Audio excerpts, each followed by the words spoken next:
What is up, everybody? It is Drew, Traveler of the Burning Abyss, here with another video. This is actually the third time I'm trying to record this. I've been interrupted once. My phone randomly stopped recording the second time, so this is the third time. They say third time's a charm, so if it doesn't work, I don't know what's going to happen. Maybe the world's going to blow up. I don't know.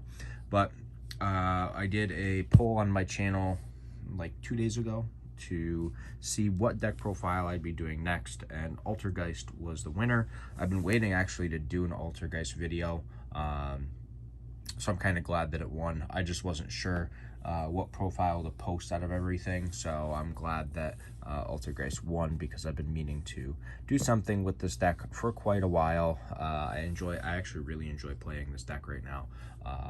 But I think everyone knows that I primarily play Rogue now. I've played my fair share of meta for a very long time, and it's time for me to kick back, relax, and play Rogue decks. So this is definitely one of my favorite Rogue decks to be playing. And I've also noticed this trend amongst my viewers where a lot of people like to see me play control-based decks. So you guys are going to see a lot of control-based decks on the channel. Obviously Altergeist included now. So we're going to jump into the profile. Before we do, if you guys are not subscribed to the channel already, go ahead and smash the subscribe button. Turn the notification bell on so you know when I upload more cool and awesome videos like the one you're watching right now. And obviously give the video a thumbs up to show some love. It is significantly appreciated and lets me know that you're enjoying the content that I am putting out. So let's go ahead and take a look at this week's deck profile. All right, so starting off with the main deck, we're obviously going to run through our Altergeist ratios first. We have 3 Altergeist Multi-Faker. I think that Multi-Faker is obviously a fantastic card. There are so many ways that this card will trigger or attempt to be special summoned. Obviously from hand is one of the more common ways, but you could also summon it off of Marionetter. You could summon it off of your manifestation. There's just a bunch of ways that you can revive this card back and trigger its effect. So that's really, really cool and obviously super powerful. So that's one of the reasons that Multi-Faker is just a fantastic card. Additionally, if you open this in Imperm in your opening hand and you're going second, it's basically just a blessing in disguise. Like, that's absolutely fantastic being able to do that. So yeah, 3 Faker, obviously a necessity.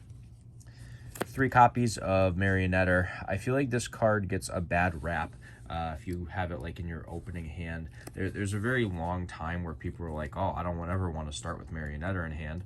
And to me, it's like, if you open up Marionetter with Multi-Faker and like any other trap card or cards, you should be fine. Like, you should do very, very well with that hand. So like, especially if you can set the protocol off of the Marionetter, like that just makes it so busted. So yeah, 3 Marionetter is fantastic. Additionally, his tribute to special summon will come up a lot. You just bring out your Multi-Faker most of the time and you just pop off. So yeah. Then we have 3 copies of Meluseek. Not only can it attack directly and then send one of your opponent's cards to the graveyard, but you can also link it off and then search for a Multi-Faker, which is fantastic. Additionally, you could also just send it off of Protocol to negate and then still search for a Multi-Faker. So yeah, 3 is fully necessary. Definitely one of the best cards in the deck. 2 ofs, we have 2 Silk. It's basically Compulse, and then when it goes to grave, you can add one of your Altergeist traps back to hand, which most of the time is going to be Manifestation, so keep that in mind. The Manifestation will be added back somewhat frequently off this. It's not very common to have it be Protocol. Yeah, usually it's just Manifestation. Then the 1 ofs, we play 1 Conqueri and 1 Pugari. So I think that Pugari is the card in the deck that has the highest likability of being like cut completely. The card's good, but I just feel like there are better cards to play in the deck. And like I said, it's not bad. It's okay, but if you were to cut anything in the deck, it should probably be this. It's just not that great in my eyes, but it does come up like on rare occasions, or like occasions where you're trying to push really hard. The Conqueri, however, this card is fantastic. This is just like so busted in so many ways. being able to not only negate an attack, but negate one of your opponent's cards for the entire duration of this card being on the field is amazing, especially considering its defense is 2400. Like, that's actually super, super strong. Like, very strong. So, yeah, Conqueri is definitely a fantastic card. Really, really good. But those are the Altergeist ratios. Moving on to hand traps. We have 3 copies of Ash and 3 copies of Imperm. These are the only hand traps that I'm playing in this list. I didn't think any other hand traps were necessary. Yeah, that's pretty much all that I have to say about these particular hand traps, other than the fact that, you know, we already went over the multi-faker portion, opening faker and imperm when you're going second. Like, we already know about that. The Ash, I feel like, shouldn't have to be explained, because, like, you hit Branded Fusion, you hit anything against other decks, that's, you know, a pretty strong card to hit. Like this, these are basic hand traps, very, very basic hand traps. Moving on to the spells, we have 3 copy of Prosperity and 3 copies, one copy of Duality. So, like, some people play Extrav, which, if you can't afford Prosperities, by all means go for the Extravs. It's fine, especially considering they have the Comet print now from the Albaz structure deck.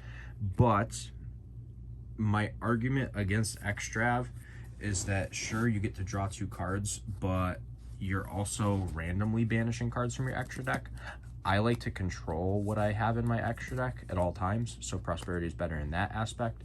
Secondly, even though Extrav lets you draw 2 cards, you're only getting 2 cards, whereas Prosperity lets you look at 6 and pick the best of 6, which, to me, I'd rather pick the best of 6 than draw 2. Like, that to me seems a lot better. 6 is a lot more to choose from, and it gives you significantly better options to run off of. Additionally, if you open up Duality and Prosperity in the same hand, you Prosperity first, you look at 6, you add 1, the remaining 5 go on bottom, and then Duality lets you look at the next 3. So, like, you're literally seeing the top 9 cards of your deck turn 1 if you open up both of these. So, yeah, super, super strong. Then we, of course, play the God card, Called By. Like, it's really good. I don't think it's cuttable. Like, I just think that it's a really good card. I'm not going to go in depth with that. I think everyone realizes that. Then we are doing the Scumbag thing. We are playing 3 Mine. I'm also playing 1 Secret Village and 1 Metaverse. I know that lately my luck with dice rolls has not been fantastic, so playing 3 Mine is great. It's basically another hand trap when you think about it, and Metaverse is actually nuts. Like, if your opponent can't negate it, you're basically just activating Mine, and what do they do then? Not really much of anything. So, yeah, and like, Secret Village is good too. Like, if you go first and you open up the Metaverse, you don't have to do Mine. You could always, like, during their draw phase, do the Metaverse, get the Village, and then trigger the Faker, which is also really good. If you already have an Altergeist on field, like, if you have Marionetter, that's even crazier. So, yeah, that's, in my opinion, this is fantastic. I think this is really, really strong, and it'll help you secure a lot of games for sure. Moving on to the traps now. We play 3 copies of Spoofing, 2 copies of Protocol, and 1 copy of Manifestation. So, Manifestation, obviously being your Call of the Haunted, it's a fantastic card. You could activate it, and then you can chain your Silkwittus, bounce it back to hand, and the monster still gets summoned onto the board, which is crazy. So, yeah, really good card. Protocol, being a monster negation and making it so your face-up Altergeist can't be negated on the field. Like, that's actually crazy. Really crazy. There are people who play, like, Skill Drain in their deck because of it, which is a really cool tech. I'm not playing Skill Drain in this list. I think it's a cool tech, but for me personally, I just don't like it because, like, I would have to play 3 of this card if I was playing Skill Drains, because I would have to see this with the Skill Drain for it to really work well. So, yeah, I play other cards that I think are better than Skill Drain right now. So yeah, two Protocols perfect. And then 3 Spoofing. I don't think that needs a lot of explanation. Like, you just shuffle a Geist card, and then you search for another Altergeist. If you do it all on the physical activation and you search for a Multifaker, you do get to summon your Multifaker afterwards. So that's actually very strong. Moving on to the rest of the traps, seeing we're playing 3 mine, I do play Triple Judgment. Like, I think that this is very, very strong. Yeah, like, I don't know what else to say. Judgment is actually crazy. So, yeah, playing 3 of this, your opponent can't really outmine, and you could stop important cards that your opponent is going to try and drop down, and, like, yeah, I don't know what to say about this card other than the fact that it's crazy, especially with the mine stuff. So, yeah, 3 Judgment. And then lastly, 2 Rivalry. A lot of decks right now are, in fact, playing a significantly diverse amount of types. So this kind of just slows those decks down and makes it difficult for them to function. And I think that's the beautiful thing about Rivalry, is that it's just going to stop your opponent from doing a bunch of their crazy plays, and it's going to help you just get a simplified game state going that they're not going to be able to recover from. And if you open this and Multifaker, you probably just win the game. Like, that's just pretty crazy. But that's the main deck. Should be 40 exact. We're going to go ahead and hop on over to the extra deck now and see what we're special summoning and or banishing off of Prosperity.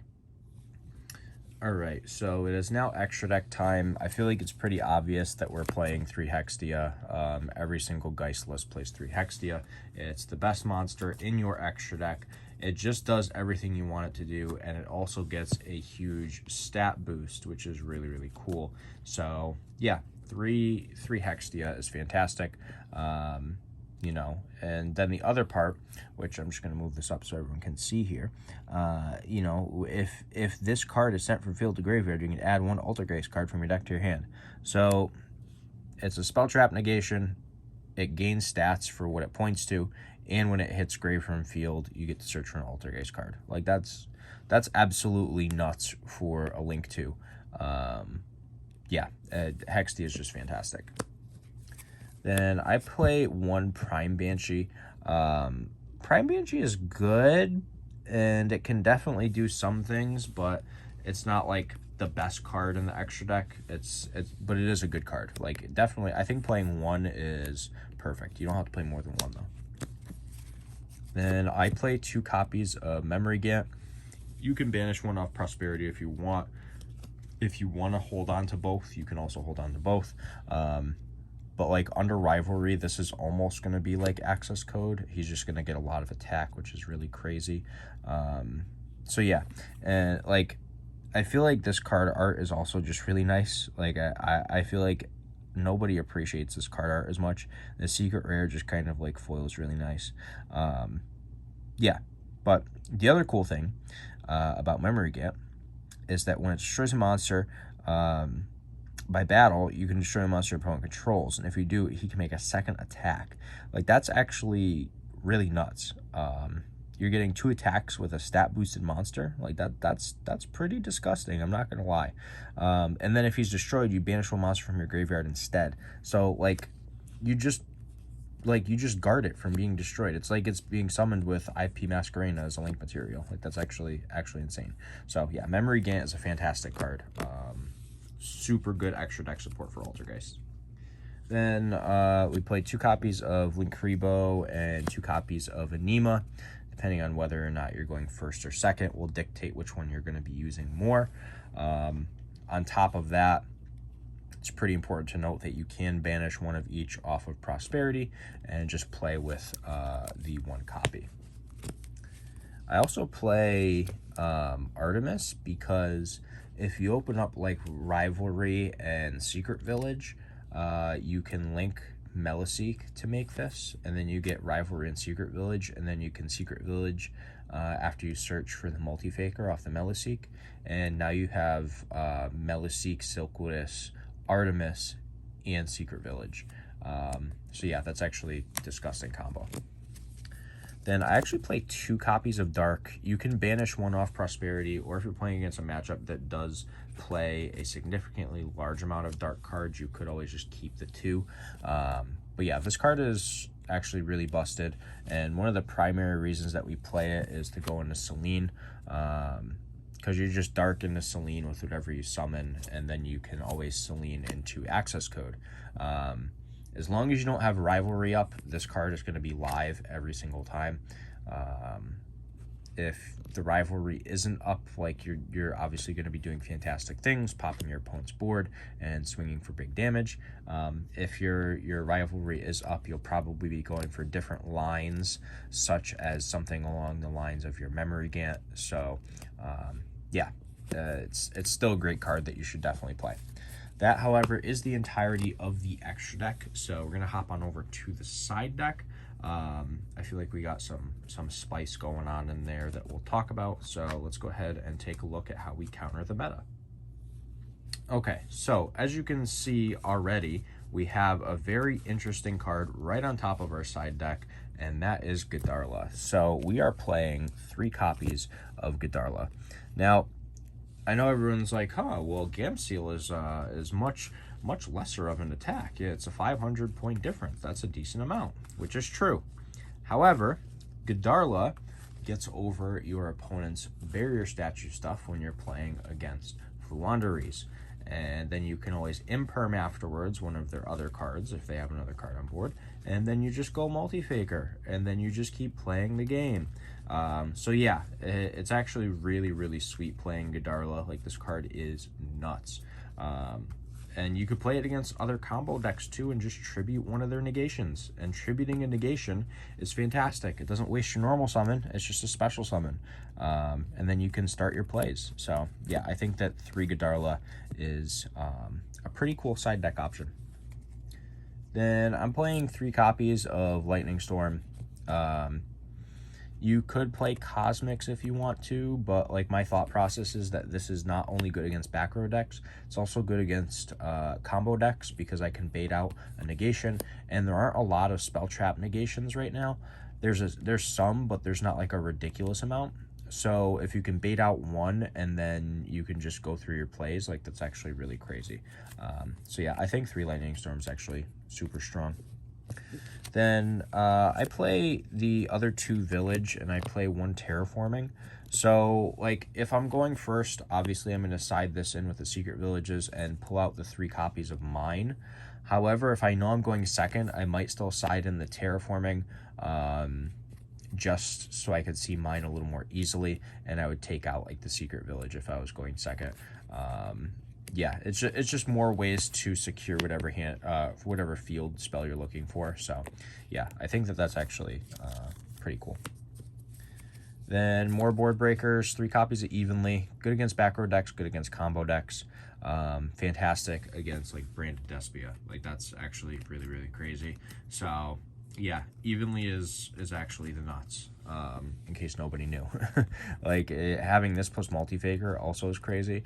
You go ahead and you do this, and then after it resolves, you multi-faker summon, and then you just get rid of your opponent's other monster if they have one. So yeah, really good card. And lastly, for going first, 3D Barrier. I opted to not go with Anti-Spell because I do have the Secret Villages. If you want to play Anti-Spell over Secret Village, be my guest. Like I said, these deck profiles are not for you to copy and paste. They're for you to use as a skeleton to kind of learn the deck and then build it however you would like to build it. So yeah, that rounds up the side deck, though, which now brings us to the end of the video. This is a really fun deck. I think that it does have a lot of rogue potential. I think that it's just, as a whole, a very simple deck to learn, but a complex deck to master, because there are a lot of small little intricacies that go into it. And if you do know how to pilot this deck well, you'll know that most of the time your games are going to go for a long time. Unless you win the dice roll, and then, you know, game 2, after you've beat them game 1, you open up all the board breakers, but that's never guaranteed. So yeah, I think this deck is a lot of fun, super fun to play, and does definitely stand a chance against a decent amount of the meta. So I hope everybody enjoyed the video. If you did, give it a thumbs up. Don't forget to smash the subscribe button so you know when I upload more cool, awesome content like the video you're watching now, and obviously turn the notification bell on, because then you'll know as soon as possible when the videos get uploaded. But for right now, this is Drew, Traveler of the Burning Abyss, signing out.